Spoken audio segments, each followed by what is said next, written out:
Bismillahirrahmanirrahim. Welcome to Alpine Academy, subject Physics, class 9th, Metric, Syntax, Book Board, Jamshoro. आज जो topics हम slide में discuss करने वाले हैं वो हैं चैप्टर नंबर 9 के सिंपल मशीन्स। इस चैप्टर के अंदर हम मशीन्स के बारे में डिस्कस करेंगे कि आखिर वो कितनी एडवांटेजेस हैं हमारे लिए, हमारी रेगुलर लाइफ में हम कौन सी मशीन्स इस्तेमाल करते हैं, किस तरह की मशीन्स इस्तेमाल करते हैं, या वो हमारे वर्क पर क्या इफेक्ट करती हैं और हमारा वर्क कितना सिंपल करती हैं। हम कुछ ऐसी टर्म्स को डिस्कस करेंगे इस चैप्टर के अंदर। और फिर हमारे पास टॉपिक है mechanical advantages, kinds of simple machines, fill in the blanks, true false and choose the best answer. Simple machine basically कोई भी ऐसी चीज़ जो हमारे काम को ज़्यादा इजी बनाने में हमारी मदद करे या हमारे काम को बहुत जल्दी, मतलब कि बहुत कम टाइम में ज़्यादा बेहतर नमूने हमारा काम करे, हम उस चीज़ को एक मशीन कहते हैं।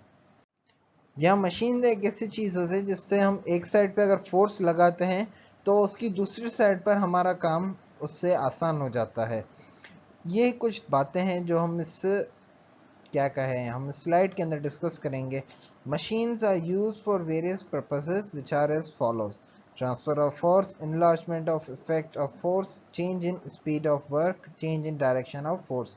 ट्रांसफर ऑफ फोर्स मीन्स आप एक जगह पर फोर्स लगाएं तो वो फोर्स दूसरी जगह तक चली जाती है। Enlargement of effect of force means आप थोड़ी सी फोर्स लगाएं उससे आपको ज़्यादा काम मिल सके। Change in speed of work मतलब आप एक काम 2 घंटों के अंदर कर सकते हैं तो उसी जगह पे आपने वो एक काम 1 घंटे के अंदर कवर कर लिया, किसकी हेल्प से? मशीन की हेल्प से। या change in direction of force means आप एक डायरेक्शन में फोर्स लगा रहे हैं लेकिन मशीन की मदद से आप उसी डायरेक्शन में ही फोर्स लगा रहे हैं लेकिन आपकी फोर्स की डायरेक्शन चेंज हो जाती है। Transfer of force. With help of machine, we can transfer force from one place to another. Example: while pushing a shopping cart, we transfer our force in form of push, which is transferred to wheels and moves forward. जब हम किसी shopping cart को जब हम push करते हैं तो basically हम पुश कार्ट को कर रहे होते हैं लेकिन उसकी जो फोर्स है वो कार्ट से ट्रांसफर होती है उसके टायर से। जब टायर्स रोटेट करना शुरू होते हैं और कार्ट आगे फॉरवर्ड होना शुरू हो जाती है। कार्ट के जो टायर्स हैं वो रेजिस्टेंस से ओवरकम करते हैं, मीन्स उसकी रेजिस्टेंस से ज़्यादा फोर्स लगती है, इस वजह से कार्ट मूव करना स्टार्ट कर देती है। या जब हम दरवाजे का लॉक खोल रहे होते हैं, हम दरवाजे के लॉक पर एक फोर्स लगाते हैं जिसकी वजह से रोटेट करता है और हमारा दरवाज़ा खुल जाता है। Enlargement of effect of force means आप थोड़ी फोर्स लगाएं लेकिन आपको काम ज़्यादा मिल सके। जैसे हमारे पास एक एग्जाम्पल है, we can lift heavier object with little force. Example: help of screw jack we can lift heavier vehicles. हम जब कार का टायर पंचर हो जाता है तो हम उसको कार को उठाने के लिए ज़ाहिर हम अपने हाथ से नहीं उठा सकते, हम उसको लिफ्ट करने के लिए स्क्रू जैक का इस्तेमाल करते हैं जिसकी मदद से हम कम फोर्स से एक इतनी हैवी कार को लिफ्ट कर पाते हैं। Change in speed of work, some machines which are used to speed up work by similar force. मतलब कि आप जब थोड़ी सी फोर्स लगाएं तो आप काम ज़्यादा कर सकें। जैसे हमारे पास एग्जांपल है, हम पैदल 1 किलोमीटर का सफ़र कवर करते हैं, उसी जगह पर सिमिलर फोर्स से हम बाईसाइकिल पर अगर वो फोर्स लगाएं तो पॉसिबल है हम 1.25 किलोमीटर्स कवर करें या 1 किलोमीटर से लेकिन ज़्यादा करेंगे। वहीं पर अगर हम साइकिल के अंदर गियर्स लगा देते हैं तो हमारा ट्रैवल और ज़्यादा आसान हो जाता है। Change in direction of force means आप फोर्स की डायरेक्शन को चेंज करें। हमारे पास एक एग्जांपल है पुली की। जब हम पुली पर जो कॉर्ड लगी हुई होती है हम उसको अपनी तरफ खींचते हैं या उसको डाउनवर्ड तरफ खींचते हैं, लेकिन जो पुली के अंदर बकेट है या जो जिस चीज़ में हम पानी रखते हैं वो अपवर्ड डायरेक्शन में आ रही है, लेकिन अगर हम देखें कि हमने फोर्स किस डायरेक्शन में लगाई है, हमने फोर्स डाउनवर्ड डायरेक्शन में लगाई है, लेकिन जो पानी है वो किस डायरेक्शन में आ रहा है, वो अपवर्ड डायरेक्शन में आ रहा है। There are few terms which are used in study of machines. Machines को स्टडी करने के लिए कुछ टर्म्स हैं जो हम डिस्कस करेंगे। सबसे पहली टर्म है एफर्ट, जो फोर्स हम मशीन के ऊपर लगाएं, the force applied to machine for doing work, machine के ऊपर जो फोर्स लगाई जाए काम करने के लिए। या लोड, द वेट लिफ्टेड और रेजिस्टेंस ओवरकम, जो वेट है जो उसमें रखा गया है या रेजिस्टेंस जिसको हम कवर कर कर और अपना काम कर सकें. Input. The work done on the machine by effort is called input. If an input acts through a distance d, then the work done by a machine is called input is equal to effort multiplied by distance p into d. जब भी हम कोई भी काम कर रहे होते हैं मशीन के ऊपर उसको हम कहते हैं इनपुट. इनपुट को कैलकुलेट करने के लिए जो फोर्स हमने अप्लाई किए वो और जो डिस्टेंस उसने कवर किया वो उन दोनों का आपस में मल्टीप्लाई करेंगे तो हमें क्या मिलेगा, हमें इनपुट मिलेगा. वहीं पर आउटपुट वो है जो वर्क होता है मशीन से. उसको कैलकुलेट करने के लिए जो लोड है मशीन के ऊपर और जो डिस्टेंस उसने कवर किया है मीन्स W इंटू एच, अगर कैलकुलेट करेंगे तो हमें आउटपुट मिल जाएगा. Mechanical advantage. असल में जो हमें मशीन से फ़वाइद या मशीन से हमें कितना फ़ायदा होता है उसको हम कहते हैं mechanical advantage. Ratio between the load lifted and the effort applied is called mechanical advantage. Mechanical advantage जो लोड वो मशीन ने उठाया है, अगर हमने जो मशीन के ऊपर जितना लोड रखा है तो वो, और हमने उस मशीन को चलाने के लिए कितनी फोर्स उस मशीन के ऊपर अप्लाई की वो, ये इन दोनों के बीच का रेशो होता है. If W is weight lifted by a machine and P is effort to the machine, then mechanical advantage is equal to weight lifted by a machine divided by effort applied. Means mechanical advantage is equal to W over P. Since mechanical advantage is ratio between two forces, so it has no unit. It is expressed in numbers. Mechanical advantage का कोई भी unit नहीं है क्योंकि ये एक ratio है similar quantities का. एफिशिएंसी का दरअसल मतलब ये होता है कि हम किसी मशीन के ऊपर या हम किसी चीज़ के ऊपर एफर्ट कितना अप्लाई कर रहे हैं, उसके ऊपर हम इनपुट कितना दे रहे हैं और वो आउटपुट कितना दे रहा है. ज़ाहिर है हम किसी भी चीज़ की एफिशिएंसी इसी तरह मालूम होती है कि आखिर हमने जितना इनपुट दिया है वो और जो उसका आउटपुट हो वो. Means it is the ratio between the output work done by the machine and the input work done on the machine. Efficiency W output जो है, आउटपुट हमारे पास होता है क्या, WH means weight lifted and the distance travelled, और input क्या है, effort applied and the distance travelled. इन दोनों को हमने 100 के साथ मल्टीप्लाई और डिवाइड कर दिया है क्योंकि एफिशिएंसी होती है वो क्या होती है, वो 100% होती है. Efficiency is always less than 1. Efficiency हमेशा 1 से लेस ही होगी, और अगर 100% है तो वो एक आइडियल मशीन होगी जिस पर इनपुट और आउटपुट दोनों बराबर होंगे. Example 9.1. Calculate the mechanical advantage of a crowbar which can lift a weight of 100 Newton on the application of 50 Newton force. Means हम एक 50 Newton की force apply कर रहे हैं और वो कितना weight lift कर रहा है, वो 100 weight lift कर रहा है. मीन्स हमारा आउटपुट क्या है, हमारा आउटपुट 100 है और इनपुट एफर्ट्स कितने हैं हमारे 50 न्यूटन. तो हम डेटा लिखते हैं. सबसे पहले हमें मालूम क्या करना है, हमें मैकेनिकल एडवांटेज मालूम करना है. ठीक है, एफर्ट क्या है हमारा, P is equal to 50 newton and weight lifted W is equal to 100 newton. अब आते हैं मैकेनिकल एडवांटेज में. मैकेनिकल एडवांटेज क्या होता है, weight divided by effort. Means the weight lifted divided by effort applied. 100 upon 50 is equal to 2 is our answer. Means 2 is our mechanical advantage. Example 9.2. 600 Newton of force is applied to a machine, a lift load of 300 Newton through a vertical height of 1 meter. Find the efficiency of machine. एक 604 Newton की हम force apply करते हैं machine को ताकि वो lift करे क्या, 300 न्यूटन का लोड. तो आखिर इसमें हमारी एफिशिएंसी मशीन की कितनी है और डिस्टेंस उसने कितना ट्रैवल किया है, 1 मीटर का. सो और इनपुट इज 600 न्यूटन्स.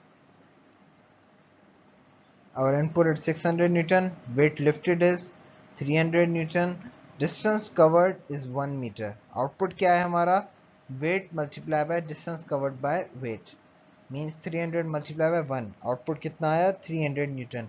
अब efficiency मालूम करने के लिए हम क्या करते हैं कि जो output है उसको divide करते हैं किससे, जो हमने input में दिया है.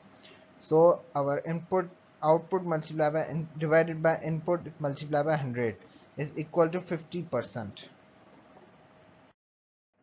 Kinds of simple machine. We have different types of machine in our surrounding. However, they may consist of one or more than one of the following simple machines.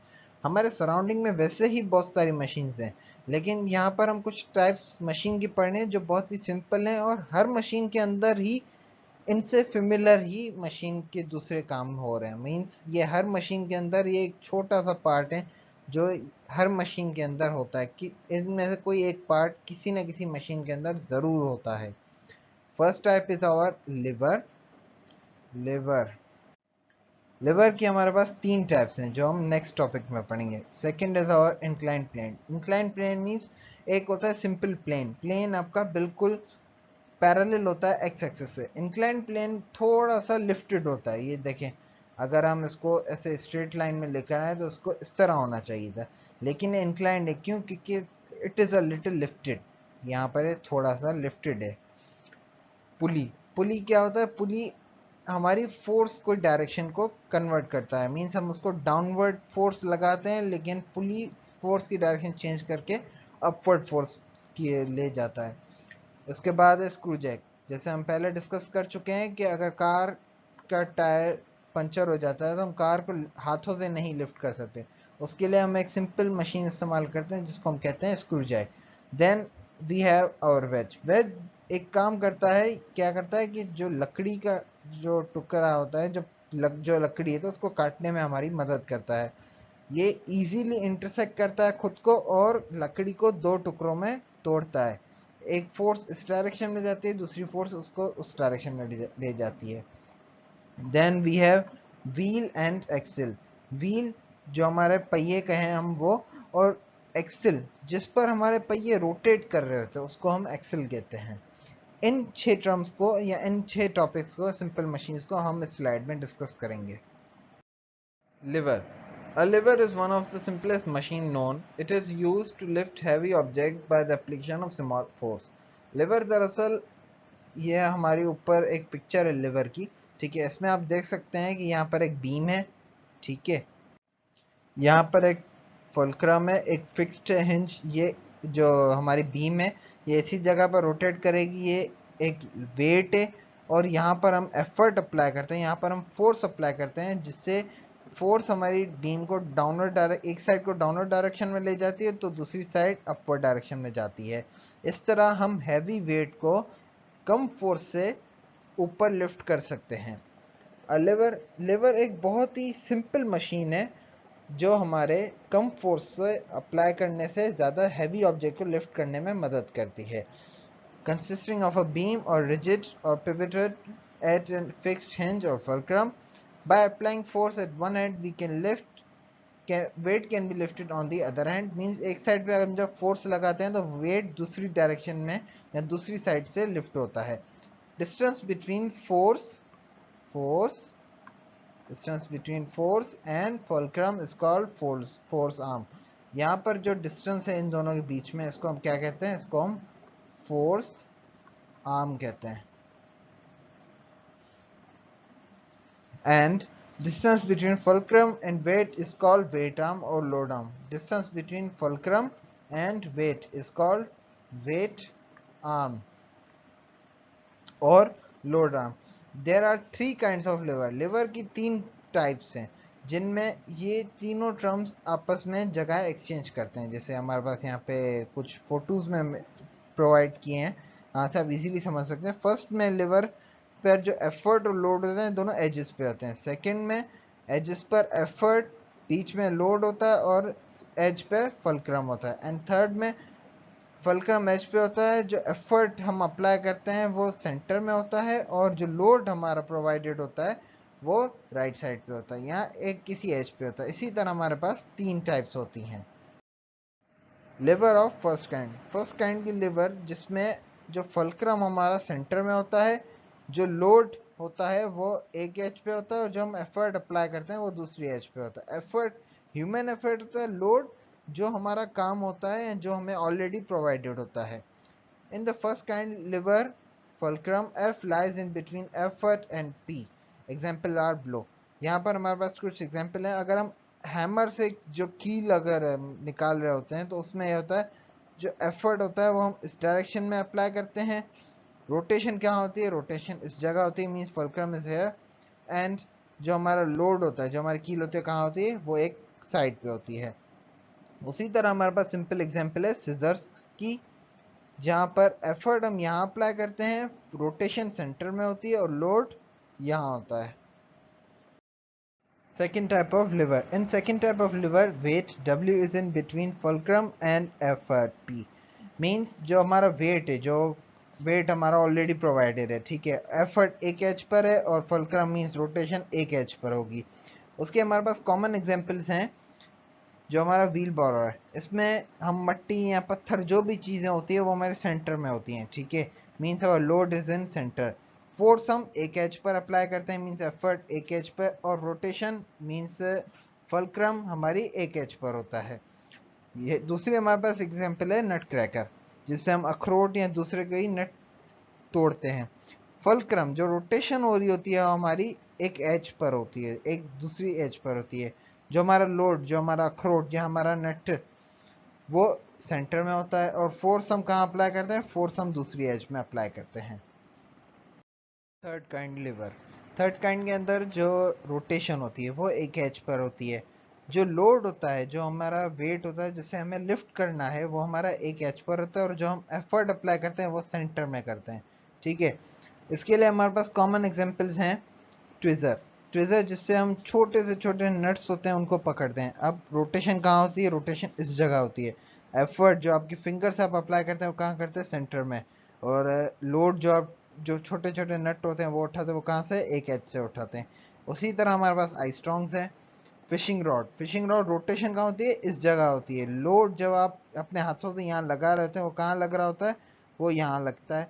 और जो आपका लोड है, जो सॉरी यहाँ पर आप फोर्स लगाते हैं, ठीक है। और जो आपका लोड है, जो आपकी फिश है, वो कहाँ है, वो एक एज पर है। दूसरी हमारे पास एग्जांपल है शॉवल, जिससे हम मट्टी या दूसरी कोई चीज़ें उठाते हैं।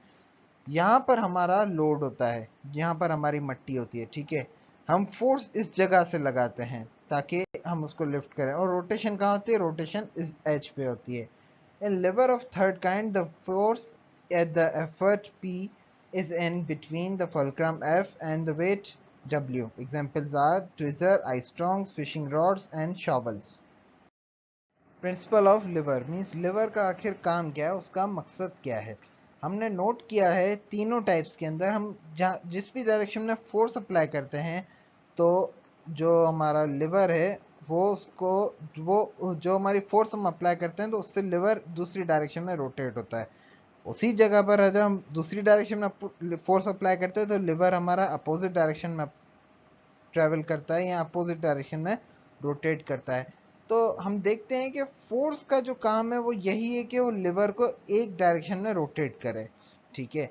The turning effect of any force is called torque which is equal to the product of force and perpendicular distance. Means जो जो भी फोर्स हम अप्लाई करते हैं वो एक टॉर्क क्रिएट करते हैं।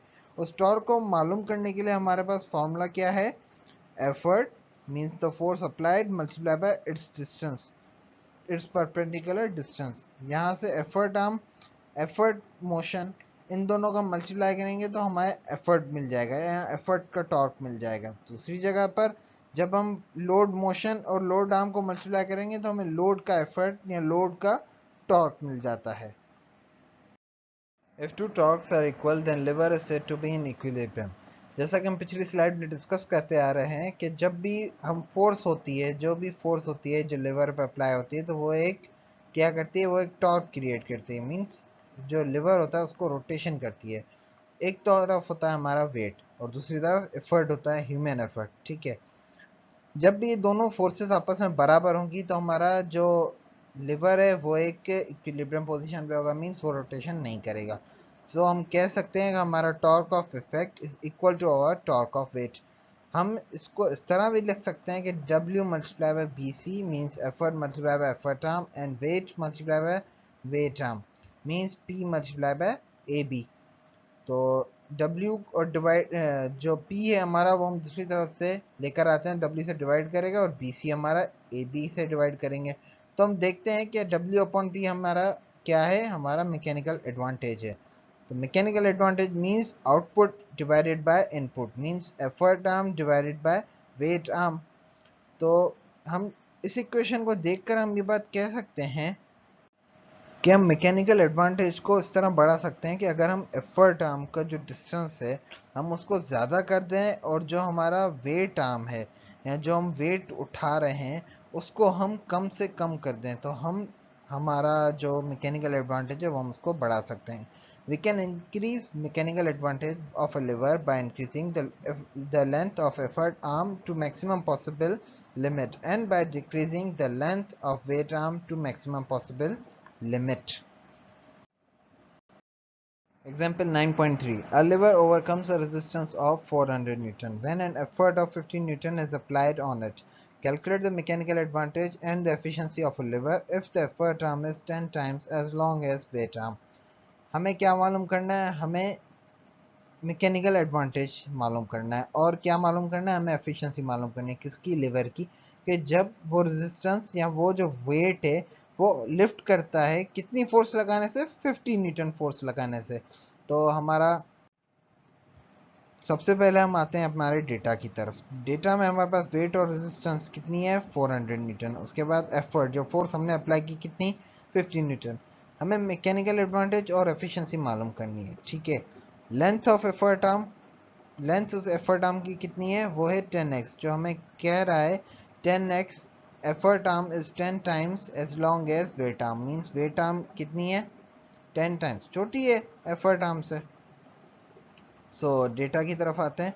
हमारे पास अब है मैकेनिकल एडवांटेज, मीन्स जो वेट हम लिफ्ट कर रहे हैं वो डिवाइडेड बाय जितनी हमने फोर्स लगाई है वो 400 divided by 50, answer is 8। Output हमारा कितना है? जो वेट हमने लिफ्ट किया वो और जो डिस्टेंस हमने कवर किया वो। तो हमारा वेट कितना है? 400 न्यूटन और वेट आर्म जो हमने लेंथ कवर की वो कितनी है? वो x है, ठीक है। इनपुट हमारी कितनी है? जो हमने फोर्स अप्लाई की वो कितनी? 50 और डिस्टेंस उस फोर्स ने कितना कवर किया? 10 टाइम्स किसके? एफर्ट आर्म के। एफर्ट आर्म कितनी? सॉरी 10 टाइम्स किसके? वेट आर्म के। वेट आर्म कितनी है? x है, x 10 times effort 10 times weight arm, तो मीन्स हमारे एफर्ट आर्म कितनी है? 10x, ठीक है।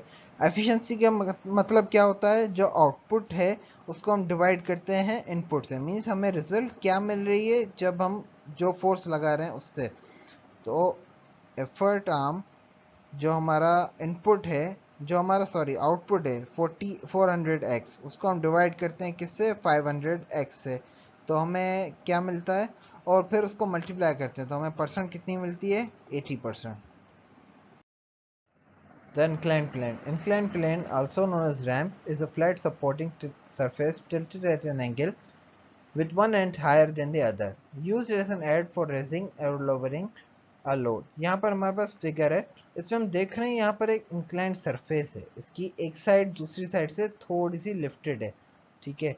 ये हमें एक सरफेस होती है, ये हमें हैवी ऑब्जेक्ट्स को लिफ्ट अप करने में या लिफ्ट डाउन करने में मदद करती है। यहाँ पर हमारे पास एक वर्कर है, ठीक है। ये एक हैवी बैरल को लिफ्ट कर कर ऊपर ले जा रहा है, ठीक है। अगर ये इसी बैरल को हाथों में उठाकर ले जाएगा तो उसको ज़्यादा मेहनत करनी पड़ेगी और बहुत ज़्यादा थक जाएगा। उसी के मुताबिक यहाँ पर इंक्लाइन सरफेस से सिंपली उसको बैरल को रोल करता हुआ लेकर जाएगा तो आसानी से लेकर चला जाएगा। अब हम आते हैं हमारी इक्वेशन की तरफ। क्वेश्चन क्या है हमारी? Input is equal to output. ये हमारी एक आइडियल कंडीशन है। इनपुट क्या है हमारे पास? एफर्ट और effort multiply by distance. Output क्या है हमारा? जो वेट है वो multiply by height. So equation हमारी क्या बनेगी? Input is equal to output. अगर हम इसको सॉल्व करते हैं तो हमारे पास क्या आता है? W upon P is equal to L over H। Mechanical advantage W upon P is equal to L over H, means mechanical advantage is equal to L over H। तो जो L है हमारा, L over H is equal to 1 divided by sin theta, ठीक है। ये कुछ trigonometric laws हैं। आप की ईज के लिए आप इसको अभी सिंपली समझ लें, जब अगर हमारे आगे ट्रिग्नोमेट्रिक लॉज आए तो हम उसमें ज़्यादा आसानी से डिस्कस कर लेंगे। So our mechanical advantage is equal to weight upon effort या P, ठीक है, is equal to L over H is equal to 1 upon sine theta. Example 9.4, incline plane 5 metre long, incline plane की length कितनी है 5 metre, उसको हमने height कितनी दी है या उसको रेज हमने कितना किया है 1 मीटर। हमें कैलकुलेट क्या करना है, हमें मैकेनिकल एडवांटेज कैलकुलेट करना है। तो सबसे पहले आते हैं हमारे डेटा की तरफ। डेटा में हमारे पास क्या है, length of incline plane 5 metre, height which is raised is equal to 1 metre. Mechanical advantage क्या है हमारे पास, L ओवर H, और उसको हम is equal to 1 upon sine theta भी लिख सकते हैं। साइन थीटा हमारे पास क्या है, some people have means perpendicular upon hypotenuse. Perpendicular हमारे पास कितना है 1 है, हाइपोटेन्यूज कितना है हमारा 5 मीटर। ये इसको चार्ट एक बना देते हैं, ओ सॉरी फिगर बना दे रहे हैं, आपको इजी हो जाएगा, ठीक है। ये हमारा 1 metre and this is our 5 metre. इन दोनों को हम आपस में डिवाइड करते हैं तो हमारे पास आंसर आता है 0.2 means sine theta is equal to 0.2। Mechanical advantage is equal to 1 divided by 0.2। तो हमारे पास मैकेनिकल एडवांटेज क्या आता है, is equal to 5। Pulley, pulley क्या चीज़ होती है, पुली एक ऐसी चीज़ होती है, एक ऐसी मशीन है जिससे हम एक डायरेक्शन में फोर्स लगाते हैं तो हमारी डायरेक्शन फोर्स की चेंज हो जाती है। जैसे हम फोर्स को डाउनवर्ड लगाते हैं लेकिन वेट जो है वो अपवर्ड लिफ्ट होता है। अब पुली के अंदर, pulley is a wheel with a groove rim, the wheel is supported in a frame which is called block. जो फ्रेम है इसका उसको हम क्या कहते हैं, block. Wheel can turn freely about an axle in the block. यहाँ पर ब्लॉक में एक एक्सल है, व्हील इस एक्सल के अंदर आसानी से रोटेशन कर सकता है। It can also be suspended a fixed beam by means of a hook. ये एक फिक्स बीम के अंदर भी सस्पेंडेड किया जा सकता है या उसको किया जाता है by means of a hook. Hook में भी लटका कर या हुक में लगाकर भी सस्पेंड कर सकते हैं। Fixed pulley. A fixed pulley is a simple machine that uses a wheel with a groove in it and a rope that fits into the groove. The other end of the rope attaches the load and the object you are needing to move. Means एक side पे हमारा एक wait lifted होगा या wait होगा जिसको हमें lift करना है, जिस ऑब्जेक्ट को हमें लिफ्ट करना है, ठीक है। दूसरी साइड से हम फोर्स लगा रहे होंगे, means our efforts will be there.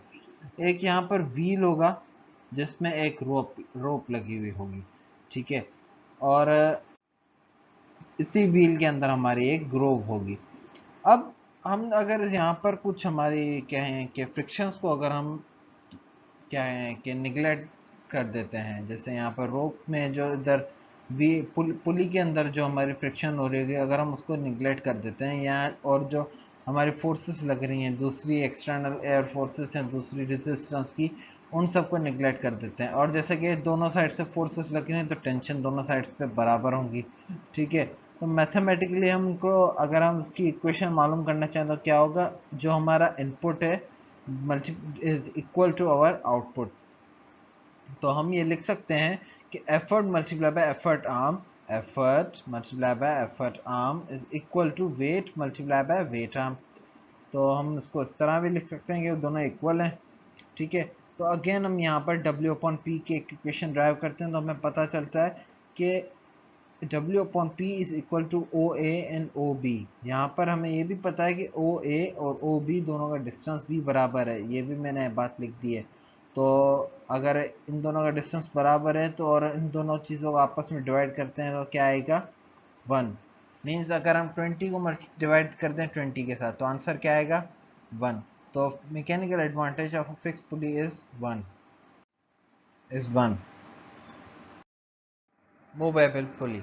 A movable pulley, one end of a rope passing round the pulley is tied to a rigid support O यहाँ पर है, ठीक है, and the effort P is applied at the other end of the rope. यहाँ पर हमने effort apply किया। अब यहाँ पर हम देख रहे हैं कि एक पुली फ्री है या मूव किया जा सकता है इसको, और दूसरी फिक्स्ड है।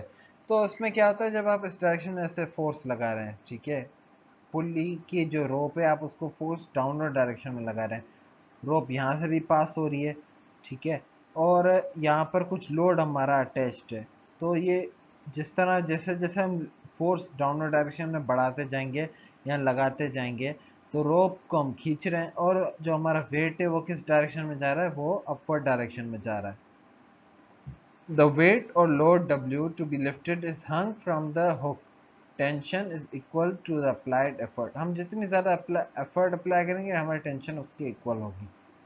As both ends of rope are pulling the weight W upwards, so the effort acting on the weight in upward direction will be 2p. Means यहाँ पर भी हमने एक effort apply किया, ये downward direction में है, act कर रहा है, और दूसरी तरफ भी हम apply कर रहे हैं, वो भी downward upward direction में.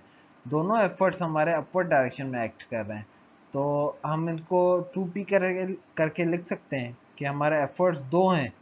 जैसे हमारे एफर्ट्स दो हैं, दो साइड्स पर हैं और दोनों एक ही डायरेक्शन में, तो हम उसको 2p लिख सकते हैं. हमारा लोड कितना है, हमारा लोड एक ही है, W. ये डाउनवर्ड डायरेक्शन, सॉरी, ये हमारा W एक ही है, तो हम इसको इस तरह भी लिख सकते हैं कि W upon P. W upon P हमारा क्या है, हमारा मैकेनिकल एडवांटेज, और मैकेनिकल एडवांटेज हमारा क्या हुआ, is equal to 2. Example 9.5. A load of 500 Newton is lifted through 25 centimeter vertically upward by supplying an effort of 100 Newton up to 5 meter on pulley system. Find the mechanical advantage and the efficiency of pulley system. सबसे पहले हमारे पास data में क्या है, load. जो wait हमने lift किया वो डिस्टेंस मूव बाय लोड ने डिस्टेंस मीन्स हाइट उसने कितनी कवर की है, हाइट की है 25 सेंटीमीटर. उसको हम कन्वर्ट करते हैं मीटर में, तो उसके लिए हम 100 से डिवाइड कर देते हैं. Centi means 100 divided by 100. Effort या फोर्स हमने कितनी अप्लाई की है, हमने फोर्स अप्लाई की है 100 न्यूटन की. डिस्टेंस कितना कवर किया है हमने, d is equal to our 5 metre.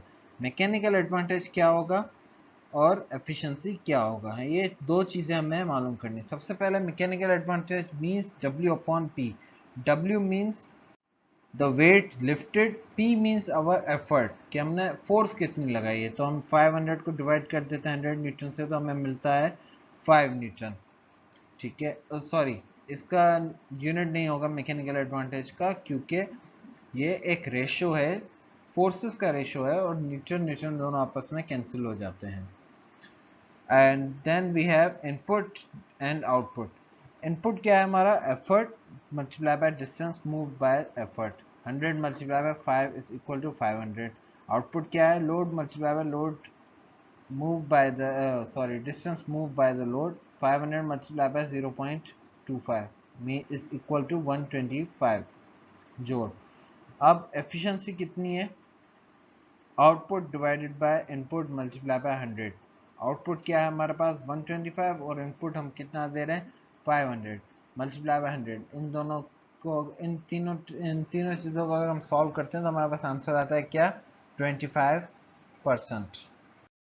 Screw Jack एक सिंपल मशीन है जिसमें हम स्क्रू को रोटेट कर कर और उसकी वजह से हम एक कार को लिफ्ट कर सकते हैं. अब जब स्क्रू रोटेट होता है तो दो साइड्स पर, जो हम कहा जाए कि दो जो रॉड्स होती हैं वो आपस में करीब आ रही होती हैं और एक लेंथ बना है, वहीं से कहें एक वर्टिकल, एक हॉरिजॉन्टल प्लेन से खुद को एक वर्टिकल प्लेन में कन्वर्ट कर रही होती है, जो हम इस्तेमाल करते हैं किसके लिए, कार को लिफ्ट करने के लिए. It is a simple machine used to lift a car or other mobiles. The car or automobiles of weight W is placed on the platform provided for this purpose. The pitch of a screw is H. The effort P is applied at handle H when the effort moves the distance 2 pi r one rotation, where D is the length of rod. The load W is lifted through height H. ये बातें आपको वैसे काफ़ी तंग कर देंगे, लेकिन ये कुछ टर्म्स हैं या कुछ पार्ट्स हैं जिनके नाम बताए गए हैं. जैसे ये हमारे पास 9.8 फिगर है स्क्रू जैक की. ठीक है, सबसे पहले H हमारा क्या है, हैंडल. ठीक है, W क्या है हमारा, W वेट है ऑटोमोबाइल्स का जो इस जगह पर प्लेस होगा. ये वैसे एक स्क्रू जैक है, ये दूसरी चीज़ों में इस्तेमाल होता होगा, ये कार के लिए इस्तेमाल नहीं होता. R क्या है हमारा, R जो रोटेशन हो रही है इधर पर. ठीक है, और दूसरी कोई चीज़ हमारी रह गई, the effort P is applied at the handle H. इस हैंडल पर हम फोर्स लगाते हैं P की, and I think we covered all. अब आते हैं हमारी इक्वेशन की तरफ। For an ideal case no friction, अगर इसमें कोई फ्रिक्शन नहीं है, हम सपोज करते हैं कि आइडियल केस में, तो हमारा input is equal to our output. Output क्या है हमारा WH, और इनपुट क्या है 2 pi d multiply by P। P क्या है हमारी फोर्स, D क्या है हमारा डायामीटर, और पाई की वैल्यू कांस्टेंट है। H क्या है हमारा, H वो हाइट है जो उसने कवर की है, और वेट क्या है, वेट कार का। अब जब हम इसको W अपॉन P कर देते हैं, मीन्स P को हम डिवाइड करते हैं W से, और H को हम डिवाइड करते हैं 2 पाई D से, तो हमें क्या मिलता है, हमें मैकेनिकल एडवांटेज। और मैकेनिकल एडवांटेज स्क्रू जैक का क्या हो जाता है इस इक्वेशन से, 2 pi D divided by H। अब हम आते हैं हमारे एक एग्जाम्पल की तरफ। The length of a Tommy bar of a screw jack is 25 centimeter and its pitch is 2.0 millimeter. How much load can be lifted by applying an effort of 15 Newton on tommy bar? Also calculate mechanical advantage of a screw jack. अब हमारे पास सबसे पहले क्या है, हमारे पास सबसे पहले हम लिखते हैं डेटा। डेटा में हमारे पास कौन सी चीज़ें हैं, length of tommy bar R is equal to 25 centimetre, centimetre को मीटर में कन्वर्ट करें, डिवाइडेड बाय 100, तो हमारे पास क्या आएगा 0.25 metre. Pitch is equal to 2.0 millimetre. अब मिलीमीटर मीन्स डिवाइडेड बाय 10⁻³ और उसके बाद है हमारे पास एफर्ट। एफर्ट क्या होता है, एफर्ट वो फोर्स होती है जो हम अप्लाई करते हैं, वो इज इक्वल टू क्या है 50 न्यूटन। और लोड डब्ल्यू हमारा क्या है वो हमें मालूम करना है। मैकेनिकल एडवांटेज और हमें लोड, दो चीज़ें हमें मालूम करनी है। जैसा कि हम जानते हैं कि जो हम इनपुट दे रहे हैं वही हमें आउटपुट मिल रहा है एक आइडियल कंडीशन के अंदर, तो हमें वेट मालूम करना है। H हमें मालूम है, पता है, डेटा में गिवन है, 2 पाई R की वैल्यू गिवन है और P की वैल्यू गिवन है। हम इस इक्वेशन से W की वैल्यू मालूम कर सकते हैं, तो हमारा लोड W मालूम हो गया। अब उसी जगह हम मैकेनिकल एडवांटेज अगर मालूम करते हैं तो वो क्या है 2 पाई R कहें या 2 पाई D कहें, दोनों बात सेम है। एक जगह रेडियस कहलाता है, दूसरी जगह तो क्या कहें डायमीटर कहलाता है। तो 2 पाई R डिवाइडेड बाय H, पाई R की वैल्यू क्या है 0.25 और H की वैल्यू क्या है 0.002। इनको जब हम सॉल्व करते हैं तो आंसर आता है हमारे पास 785.5। अब हम आते हैं वेज पे। वेज क्या होता है, it consist of two incline planes put together as shown, used to split wood into two pieces. Basically इसमें दो इंक्लाइन सरफेसेस होती हैं, कुछ अगर हम ड्रॉ करते हैं एक किस्म का वेज, तो ये वेज कुछ इस तरह होता है, एक इंक्लाइन सरफेस दूसरी इंक्लाइन सरफेस, इन दोनों को जब हम आपस में ज्वाइन कर देते हैं जैसे हमारे फिगर में शोर्ड है, तो ये जो उसकी नोकीली साइड होती है ये एक वुड के अंदर जाती है और वुड को सेपरेट करती जाती है। जैसे यहाँ पे एक फिगर शोन है, तो उसमें हैमर से हम वेज लगाते हैं, सॉरी हैमर में ही वेज लगा होता है और वेज अलग से भी लगा होता मिल जाता है, जिसको हम उर्दू या सिंधी में छेनी कहते हैं। अब ज़रा अगर हम इसको देखें तो यहाँ पर जब हम वुडन ब्लॉक के अंदर वेज से अटैक करते हैं तो दोनों साइड्स पे वुड के ब्लॉक को स्प्लिट कर देता है। वेज हमारी मदद करता है वुड के ब्लॉक को या दूसरी चीज़ों को आपस में स्प्लिट करने के लिए। मैकेनिकल एडवांटेज क्या है, length of inclined surface of ways divided by thickness of ways, के उसकी लेंथ कितनी है डिवाइडेड बाय उसकी थिकनेस कितनी है, किसकी, वेज की। Wheel and axle. A wheel with larger radius r and another with smaller radius small r are fixed on the same shaft and are called wheel and axle. अब जो larger radius है या बड़ा capital R radius R वो हमारा होता है wheel, and there is a small r of radius that's called axle. ये दोनों एक ही शाफ्ट पे लगे हुए होते हैं।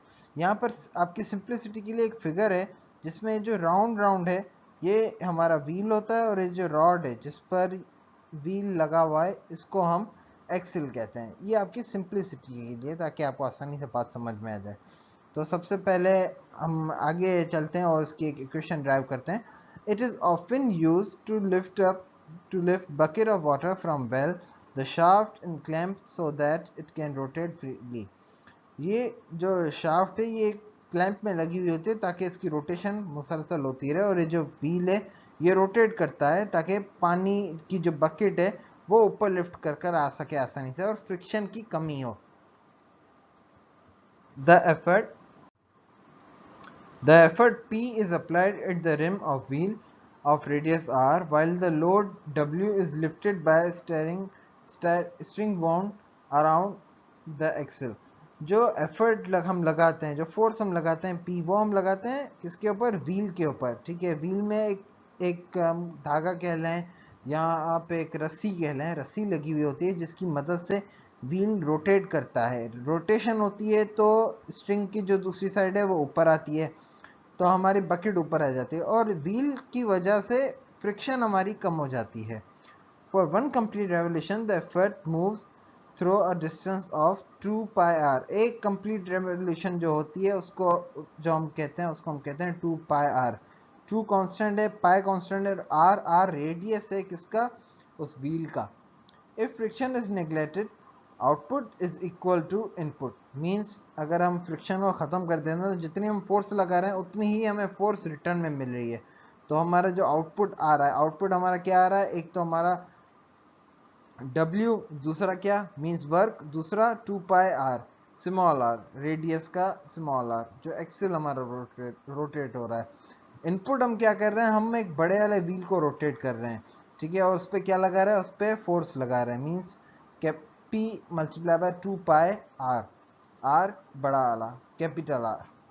सो अगर हम उसको उस W को इधर रखते हैं, P को इसको इससे डिवाइड कर दें तो हमें क्या मिलता है? Mechanical advantage. उसी तरह 2 पाई कैंसिल हो जाएंगे आपस में. आखिर हमारे पास रिलेशन में क्या बचता है? Capital R divided by small r is our mechanical advantage. Mechanical advantage is equal to W upon P is equal to capital R divided by R. Here are our fill in the blanks. When we assume that there is no loss of dash due to friction in a machine, then the input is equal to dash.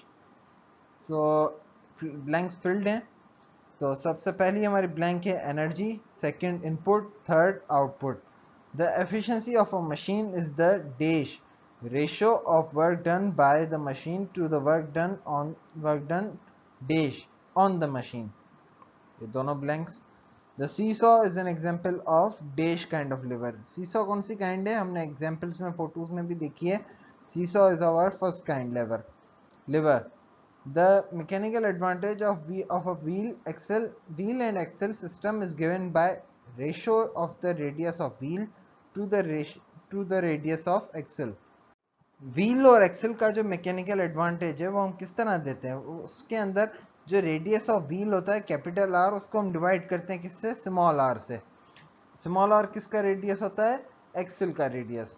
Dash is a device which makes the process of doing work easier. वो कौन सी device होती है? उसको हम क्या कहते हैं? Machine कहते हैं. Given below are few possible answers to each statement. Identify the correct one. So our first question is, a dash kind of lever is a simple machine. Option number A first, option number B second, option number C third. Correct answer is first kind of lever is simple machine. If the fulcrum of a lever is in between the effort and resistance, it is a dash class lever. Option number A first, option number B second, option number C third. Option number A first kind of lever is correct. First class lever. A pair of scissors is an example of pulley, lever, wheel and axle or inclined. Option number B lever is correct. Which of the following belong to the second kind of lever? A pair of scissors, a pair of forceps or C drawer. Option number C drawers is correct. A screw jack has always an efficiency less than 100%. Which one of the following is the best explanation for this reason? ये पूछ रहा है कि screw Jack की efficiency हमेशा 100 से कम ही क्यों होती है? एफिशिएंसी 100 से कम होने की वजह क्या होती है स्क्रू जैक में? Option number A, This must be because the definition of a screw jack. Option number B, a screw is really an inclined plane. Option number C, there is always a frictional force between its parts. Option number D, a screw jack only acts vertically, hence has weight. Option number E, a screw jack has totally and is not totally efficient machine. Our correct answer is option number C, there is always frictional force between parts. 9.4. Pick out true and false from the following sentences. For a screw jack, the mechanical advantage is given by 2 pi d divided by h, where d is the effort arm and h is the pitch of a screw. It is false. Efficiency of an inclined plane is increased when the angle it makes with the horizontal is decreased. False. क्योंकि अगर हम angle को decrease कर देंगे तो जो plane है हमारा इंक्लाइन प्लेन वो ऑलमोस्ट पैरेलल आता जाएगा एक्स एक्सिस के, और जब एक्स एक्सिस के पैरेलल आ जाएगा तो उसकी एफिशिएंसी जीरो हो जाएगी. The mechanical advantage of a movable pulley is 4. False. The ratio of output and input in a machine is known as mechanical advantage. It is false because it's a statement of efficiency. In a fixed pulley, its block is connected from the weight. It's true. Thank you. Kindly don't forget to like, share and subscribe our channel और नीचे comments में अपना कीमती views देते रहिए ताकि हम अपनी प्रेजेंटेशंस को बेहतर से बेहतर बना सकें. अगर आपको हमसे कांटेक्ट करना है तो हमारी ईमेल एड्रेस गिवन है और हमारा व्हाट्सएप नंबर भी गिवन है. आपको कोई भी क्वेश्चन हो तो आप हमसे इजीली पूछ सकते हैं, और जितने भी आपके क्वेश्चंस एक्सरसाइज में गिवन है सारे इन्हीं सब फार्मूला से इजीली सॉल्व हो सकते हैं. Thank you.